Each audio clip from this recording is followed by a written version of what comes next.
All right, hello and welcome back.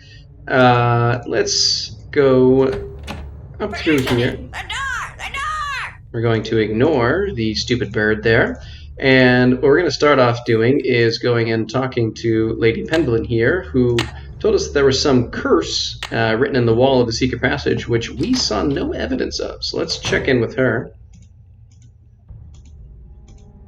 Linda, I found the secret passageway. Jane told me where it is, but I didn't see any curse in there. How could you have missed it? It was right there, just waiting to be found, wanting to be found. I can't believe how foolish I was. That stupid gargoyle. I hated how its evil eyes would stare at me whenever I walked to my room. So I moved it around, changed its position, kept fiddling with it. But when that secret door suddenly opened, I couldn't resist going in there. Which gargoyle is this? What do you mean, which gargoyle? I thought you said you found the secret passageway. So there's more than one. Linda, I think someone's trying to scare you off. I think they thought you were getting too close to something that's hidden in this house. You're right. I did get too close to something. That witch that was burned at the stake. She's cursed me, and she's probably cursed you too. I'll see you soon. I'll see you soon. Please. Okay, so let's investigate this gargoyle a bit. Take a look. I'll bet that's the gargoyle Linda was talking about. There's got to be an easier way to figure this out. There's got to be an easier way to figure this out. Okay, so we're not quite certain how we need to move the gargoyle, but last time around we used a family crest as a clue for entrance to a secret passageway. So let's see if we can't do the same. So what we're going to do is take a look at some of these family portraits. This one in particular, and we're going to see that this gentleman has a gargoyle behind him. However, no family crest is shown here. But if we talk to a Pendleton family scholar, which before we do, we're just going to pop in and activate things with this computer, which we haven't looked at before. Do you mind if I use this computer? No, not at all. But it's very old. Feel free to use mine if I'm not here. Hello, Alan. May I have your password, please? Unfortunately, we don't have a password yet, so we're going to have to investigate that a little further. In the meantime, let's ask about this coat of arms. Who is the man in the Great Hall with the gargoyle? That's Corbin Pendleton, born in 1670 and died in 1741, I believe. He was Eleanor's grandson and spent his life in France. It was rumored that he secretly returned to Blackmoor to continue his grandmother's experiments in the mystical arts. Where can I find his coat of arms? I didn't realize you were so interested in Pendleton history. I'd be happy to show you his coat of arms, but I'm in dire need of a typist. Perhaps, if you can help me out, I can find that which you seek. It's a deal. What do you want me to do? Perhaps first we should see how fast you type. This program will rate your speed. Just type the characters that appear on the screen. If you're good enough, I'll let you type up my memoirs, and then I'll let you see the coat of arms. I am terrible at this, but let's see how we can do. Hopefully just well enough. Usually right on the border of succeeding versus failing.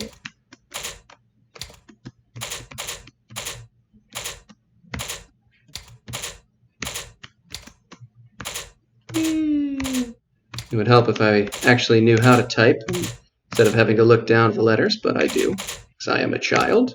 Oops, there we go.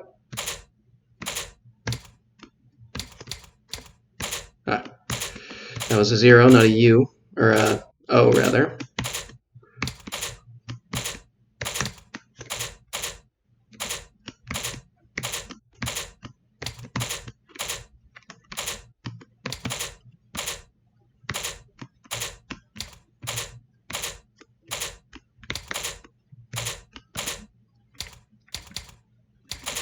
Not registering that 1. I don't know why, but that's okay. I think that's just good enough. I think you have to be over 30. Excellent score. Now, here's what I'd like you to type up. These are my memoirs. I think you'll find them quite interesting. We will not. At all.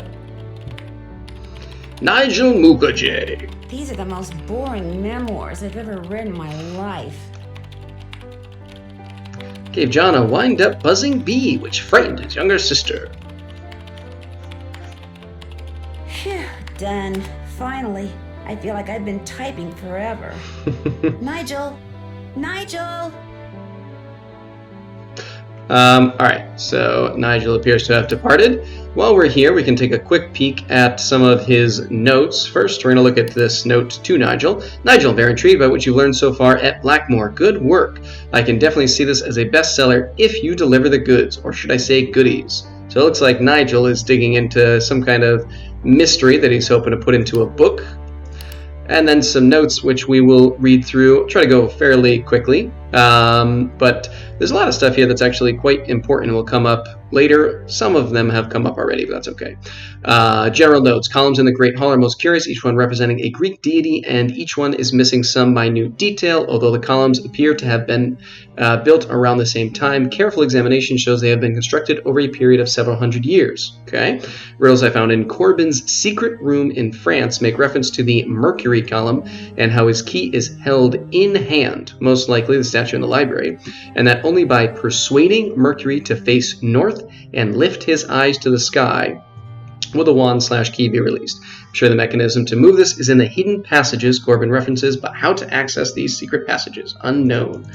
Alright, nothing that we need to read there. Randolph the led the army. He had a stone possessed but refused to talk about. Gave him the land that Blackmoor Manor sits on. Randolph disappeared. Odo was his son was a farmer, but not much of a soldier. But then the grandson Milo also became a soldier, was awarded more land, and reportedly had this magic Pendulin stone. Albert, son of Hugo, Milo's son, studied alchemy, used a dragon to symbolize the forge that he apparently built. So there's some kind of secret forge built by Albert that is missing. Charles Pendleton, prominent, well-respected judge. Super. James Pendleton never marries. Baby Eleanor suddenly appears in his household, sparking rumors that she is a fairy baby. Another reason which she was later accused of being a witch. So Eleanor keeps popping up. 1600, Eleanor's son Edward was raised by his sister Lecomte in France. Doubtful that he or Corbin ever set foot in Blackmoor. Pendleton's once again known and respected for being rich and powerful. Flippy's daughter, Penelope, commissioned artisan Jacques de Vaucanson to create a card-playing automaton named Betty, which still exists in Blackmoor. I've enjoyed several games of cards against Betty. It reminds me of the games I played in the States called Go Fish. All right, so this automaton plays some kind of Go Fish style game. Bridget Pendleton, Penelope's granddaughter, studied astronomy and astrology, reportedly self-taught since male teachers were apparently intimidated by her intelligence. I'm trying to find her locate the notebook of Bridget. A9. Edward Pendleton traveled extensively in India and the Middle East. Journal indicates he spent little time at Blackmoor. Okay. Edward's coat of arms, very curious, shows something pointing in a certain direction. So this is the coat that got us into past the dragon secret door. And finally, John won many plant hybridizing awards. Bought Lulu back from the Amazon. Son Malachi raced cars. Malachi's son Alan used Lulu to write his dissertation on linguistics and animal communication. Okay, very nice. So we learned a little bit there. Oops, let's return here. Continue. And let's exit out. And we will depart. Grab this here. Nancy, thanks so much for your work. Here's your reward. Attached is a sketch of Corbin's crest that I found in the Chateau de Libertin, France. Never found a picture of it here in Blackmoor. So we have 2 to the right, 1 to the left, 1 to the right, 2 to the left, and 1 to the right. Very nice. The rest of this does not matter.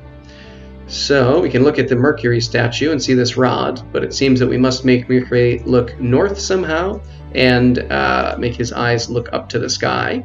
But we'll come back to that some point in the future. In the meantime, let's head out and... No key without toil, no fire without oil. No key without toil, no fire without oil. No key without toil, no fire without oil. No key without toil, What are they no doing? fire without oil. Oh yeah, my actions ensure that my name will endure to the end.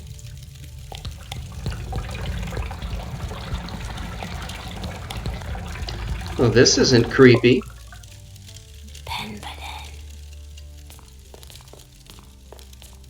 That was a little creepy. I did it perfect that time, didn't I?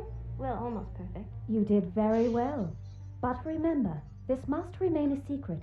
Do not discuss it with anyone. Yes, Ethel. And don't forget, you have a maths exam tomorrow. Yes, Ethel. And be sure to brush your teeth. Yes, Ethel. Good night. All right.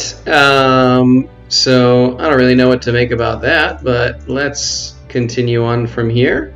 Let's give this code, I guess we'll call it, a shot. So I believe it was, let's see, 2 to the right, 1 to the left, 1 to the right, 2 to the left, and 1 to the right. And now we can enter the secret passage, or the second secret passage, rather.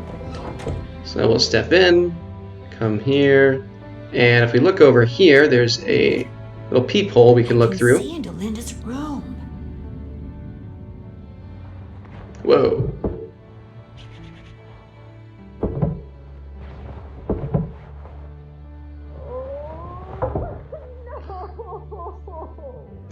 Well, Linda seems to be going through a bit of a transformation. Let's see what else we can find here. Looks like it's time for another glow stick. Unfortunately, I guess we're going to have to play some more games with, what's her name there? Only the blameless shall pass here. All others shall transform into beasts. Tooth and nail shall grow long, and hair shall turn coarse, till their aspect be as loathsome as their cold hearts.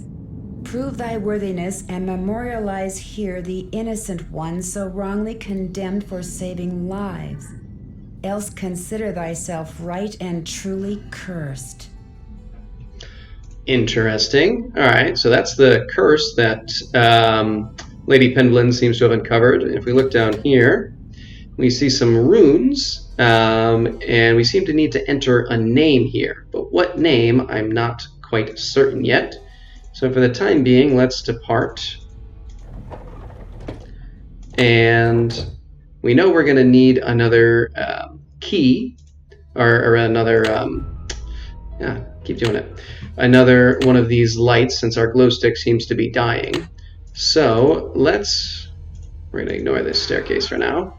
Let's go into our room, and we are going to go to bed until the morning when, or rather the afternoon, when Jane is done with her lessons. But first, I'm going to do a little research here on the web, internet. Okay, search. So first, let's learn a little bit more about Blackmoor Manor while we have some time. 1557, shepherds reported seeing a creature with gleaming red eyes, head of and fur of a wolf, and the body of a human on the moonlit moors surrounding Blackmoor. Sightings continued on and off for decades. 1650, owner of Blackmoor Manor was tried and later burned at the stake for witchcraft. Number of sightings skyrocketed. Beast continued to be spotted on a fairly regular basis, but through the mid 18th century, but after that was rarely seen. Last reported sighting was May 1990. Okay, so we learned a little bit more about the Beast of Blackmoor and some more connections to someone who was burned at the stake, which again should be Eleanor. Hopefully you can see where things are pointing here. Let's also look into Blackmoor Manor. Built in the 12th century, born in Randolph the Red, Blackmoor Manor is one of the oldest residences in England. Randolph and his descendants came to be known by the ancient name for the area surrounding Blackmoor, Penblin. Penblins have inhabited the manor as it was built, abandoned in 1950 after its owner was executed for witchcraft. But by 1715, Penblins had moved back into the manor and reestablished themselves as a respectable, wealthy family. Reputation remains intact. You can also look. I don't know why we need to look up Roman numerals. I guess just in case you don't know them already. That's fair. I guess not everyone knows Roman numerals. All right, let's go to bed until. Oops, that's not what I meant to do.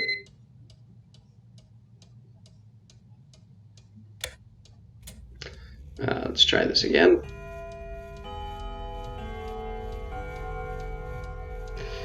$4 a.m. is a touch early. We're going to go for 2 p.m., which is when she should be done. Okay, let's step out. Go visit Jane.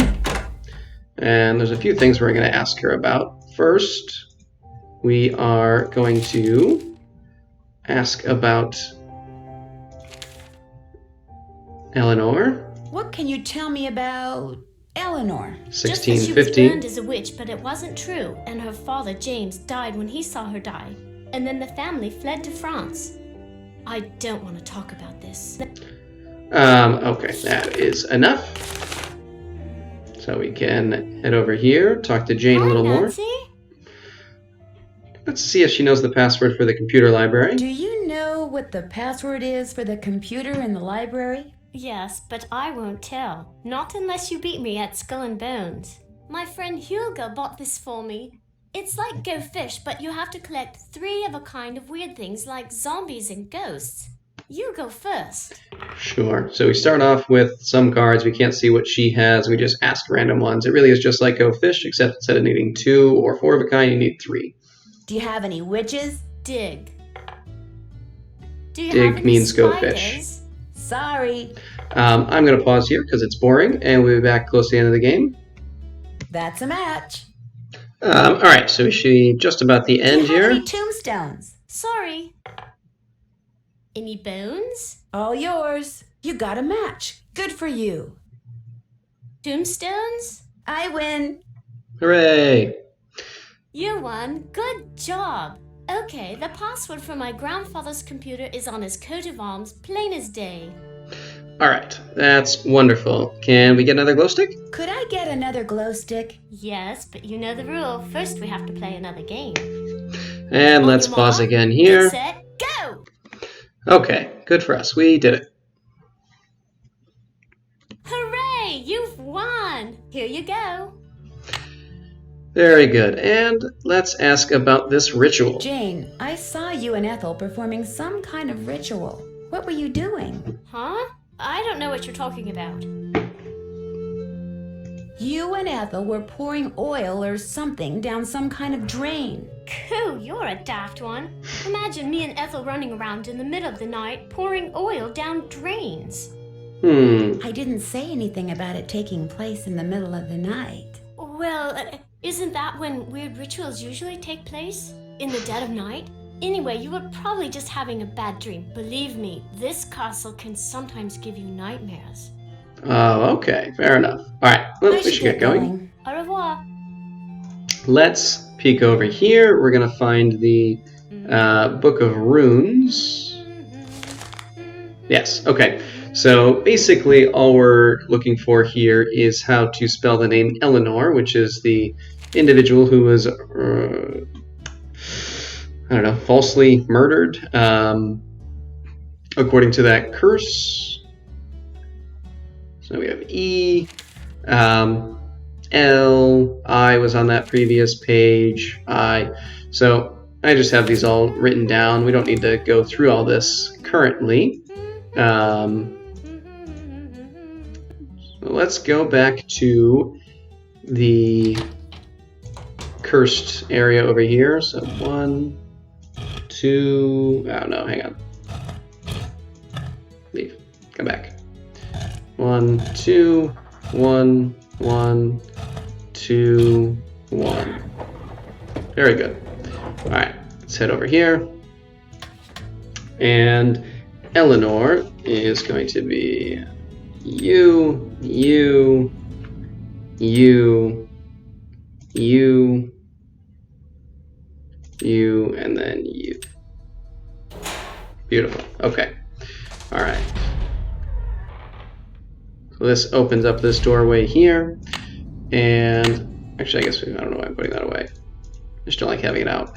Now, there are actually 2 ways that we can go here. I think from this spot, we can go either right or left. We're going to... Oh, maybe not here. Where is it? I don't remember where it is. Doesn't matter.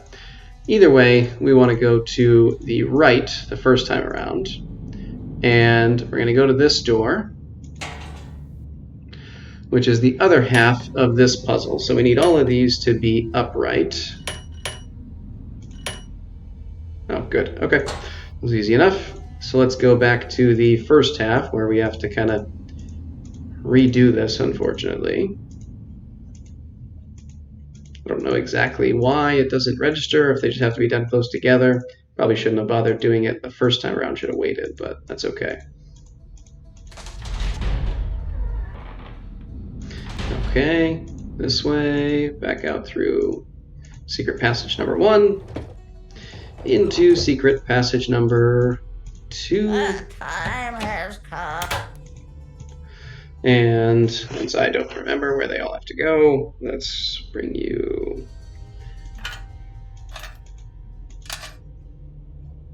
up, down, right, down, left, open.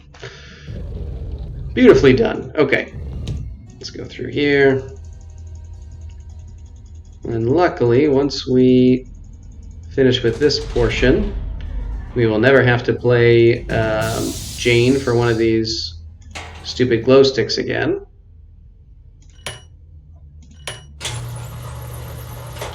Okay. So first, we're going to open this little thing here. Wow, looks like I won't be needing any more of Jane's glow sticks. Perfect.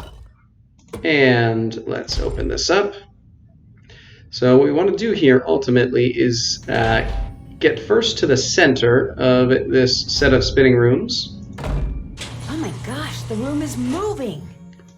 So if we try to open this door, come through here, and it's kind of just a trial and error as much as anything else at this point to figure out where it is you want to go. Particularly since the room is constantly moving, so you don't really know where anything is. I'm just going to put that down. You should still be able to see, but I don't like having to hold it. So let's go this way. Good. All right. So by getting to the middle, we find this map, which shows us where the spinning room is, which is much easier to deal with than anything else. Let's try to... I'm not even sure where we are right now, so we have to kind of orient ourselves before we can utilize the map too well. That'll cause the room to spin again. Basically, every time you approach one of the doors, the rooms spin. Alright, let's take a peek. So this is where we are, the red dot, and this is where the room on the outside is spinning around, while these are just kind of twisting variously. So first, what we're going to do is open this door, but then just step back. It's going to cause this to spin. This will come down here, and now this way is open, but we don't want to go through it just yet. But that's okay, so we're going to open this again. Close it. And that should hopefully... Oh, shoot. So that put this door where we want it to, but the path isn't open from it. So let's try and go down here if we can. Hopefully I'm going the right way. Yeah, you can't tell.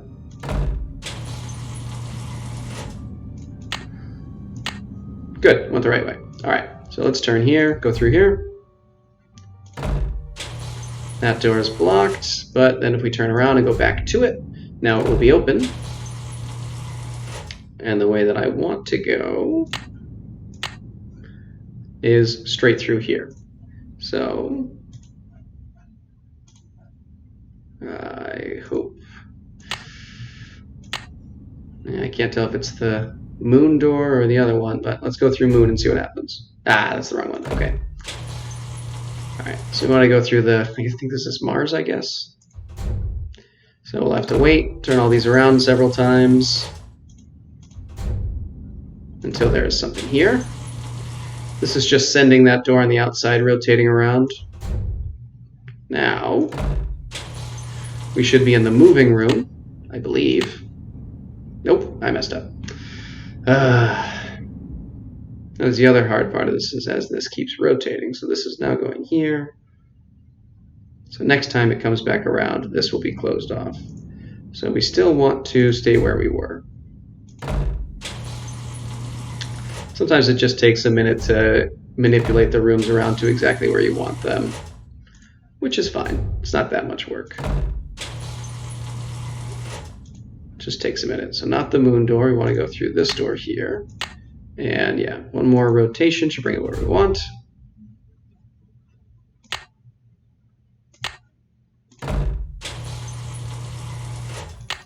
Now this should, good, be where we want to go. So we're going to go through this Mars door into this room where we see the kind of devilish pattern. So if we were to open this right now, oops, it would lead to death. So we can open it and look, but we don't want to step there. That'll kill us. We'll step back, open this door so the room rotates. And now we want to go through the northern exit into heaven. Yay! All right, let's step forward, take a look at this. And unfortunately, we're met with another puzzle. Symbols. Maybe knowing what that snake symbol means will help me figure out what the others mean. So we need to figure out what the snake here represents. In order to do that, we're going to need an expert in lore. So again, we're going to need to talk to our friend Nigel. However, it's a lot easier to get back now that we have the map, because we can just do this, where we'll step forward, open this door, and then just step back. Rotate around here, open this door again, step back. I guess we could open this door, whatever. And now we are down here at the bottom where we want to be, because we got to get out. So we'll open here. I'm going to pause for a minute while I walk back to Nigel, and then we'll be right back. All right, so we are in here with Nigel. What do you think of Ethel? Yeah, let's ask about Ethel after they were doing that creepy midnight ritual. What do you think of Ethel Bosny? I think she's an odd lot, that one. She has no formal background in pedagogy or scholarship. I would be a much better influence on Jane were I her tutor, but Mrs. Drake insists on employing Ethel. Very nice. What can you tell us about the symbol of the snake eating its tail? Do you know what the symbol of a snake eating its tail signifies? The Ouroboros? It's a very old image and is usually associated with alchemy. You really do come up with the strangest questions, Nancy. We do our best. I'll let you get back to your work. Farewell. Okay, very nice. So if we look here, we can now do an internet search for alchemy.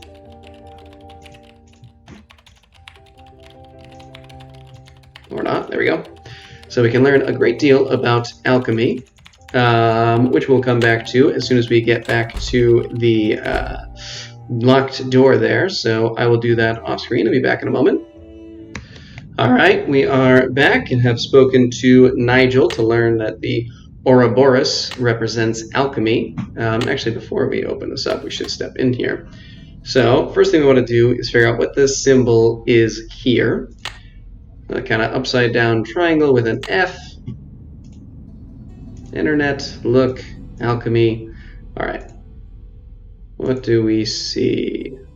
So Aqua Fortis. So basically we are trying to create Aqua Fortis. It's kind of an alchemy test. So if we read down here, we should see Aqua Fortis written somewhere. There we go. So vitriol and nitre to make Aqua Fortis.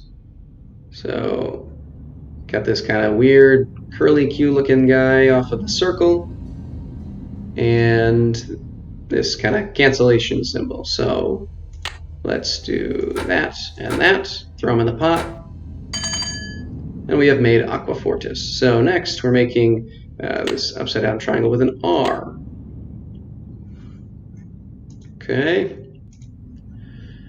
Very annoying having to go back and forth, to be honest with you, but it's okay.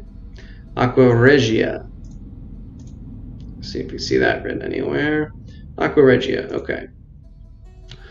So 3 parts Spirit of Salt were combined with 1 part Aqua Fortis. It would create Aqua Regia. So we need Spirit of Salt, which is kind of this key looking thing.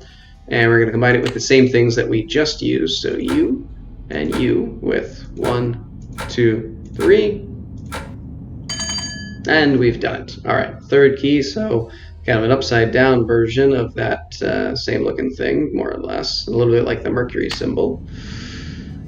See what we got.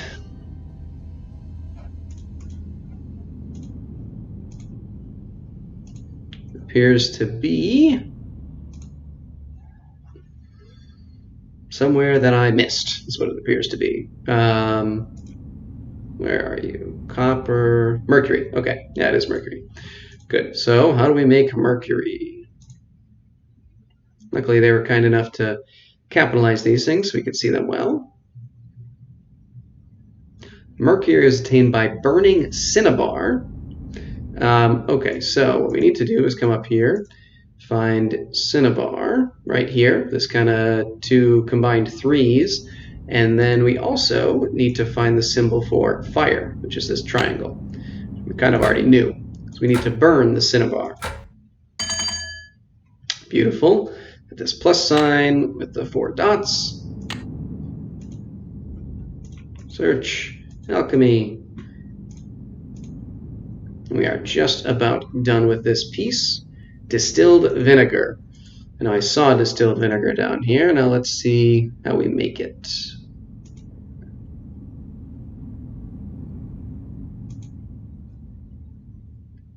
Regia, lime, cinnabar, liquid hepatis.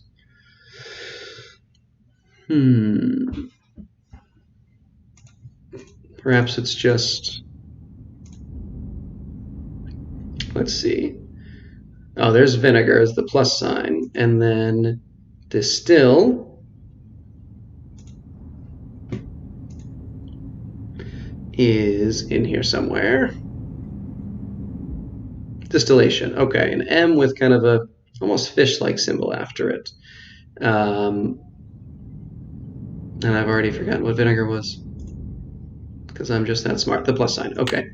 So we have our kind of plus sign here. Distillation. No?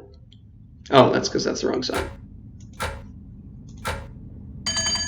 Wonderful. And our last thing, this Z with a little curly Q.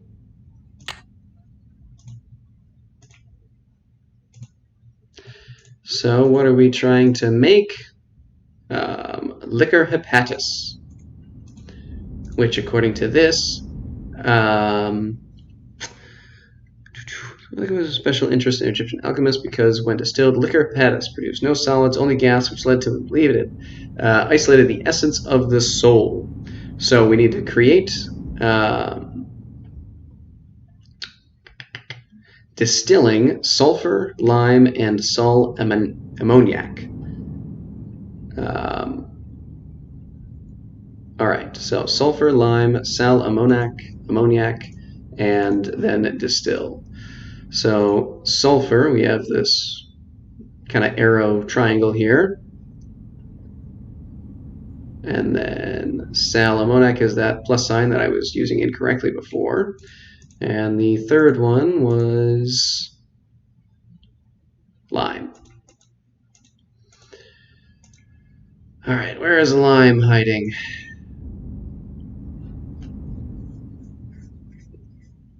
Quicklime. Okay. So we're going to use quicklime, U, and again distill. And we have completed the final puzzle and uncovered the underground forge. The secret forge created by some guy whose name I don't remember anymore from Nigel's notes. We're going to end things here, though, and when we come back, we will explore the forge and delve ever deeper into the mysteries of the pendulums. But till then, see ya.